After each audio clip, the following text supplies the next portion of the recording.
कुछ मुलाकातें बस एक लम्हे की होती हैं, लेकिन कुछ हमारी पूरी जिंदगी का रुख बदल देती हैं।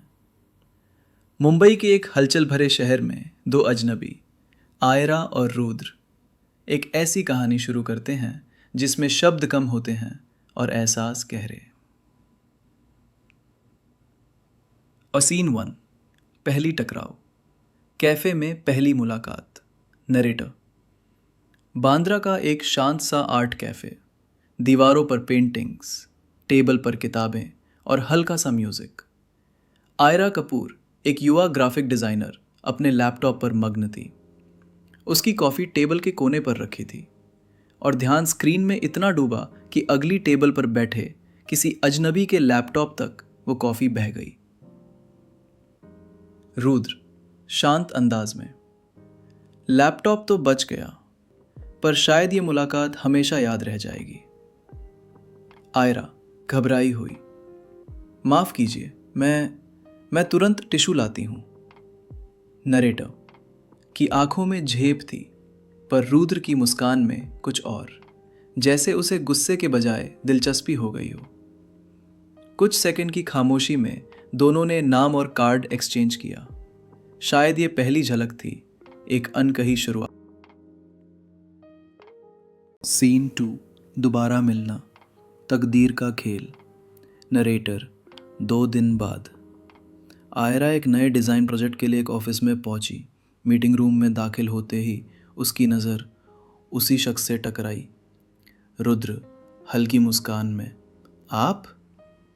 ओमी आयरा, आंखों में खेलती शरारत, मैं डिज़ाइन करने आई हूँ, कॉफ़ी गिराने नहीं। नरेटर, और इस बार किस्मत ने उन्हें काम के बहाने पास लाकर खड़ा कर दिया।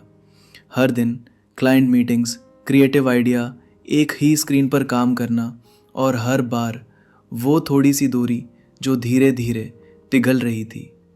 रुद्र, रात के वक्त धीरे से, मैं फील करता हूँ पर जाहिर करना नहीं आता। आयरा, धीरे से, और मैं बिना फीलिंग्स के जी नहीं पाती। नरेटर, बिटवीन एक लंबा सन्नाटा, आंखें मिली लेकिन होठ खामोश रहे। शायद ये उस रिश्ते की शुरुआत थी जो अब बनना चाहता था। सीन 3, पहली उलझन, डर और जुड़ाव। नरेटर, उस रात रुद्र ने आयरा को घर छोड़ते हुए गाड़ी की खिड़की से बाहर देखा। रेडियो पर धीमा सा गाना चल रहा था और आयरा के दिमाग में उसकी बेस्ट फ्रेंड रिया की आवाज़ गूंज रही थी। रिया, वॉइस ओवर, चिंता में, तो फिर से किसी के लिए दिल रखने वाली है? भूल गई पिछले बार कैसे टूटी थी तू? नरेटर, कार में सन्नाटा था। अचानक रुद्र ने पूछा। रुद्र, नजरें सामने, तुम हर चीज में इतनी मजबूत कैसे हो? आयरा, धीरे से,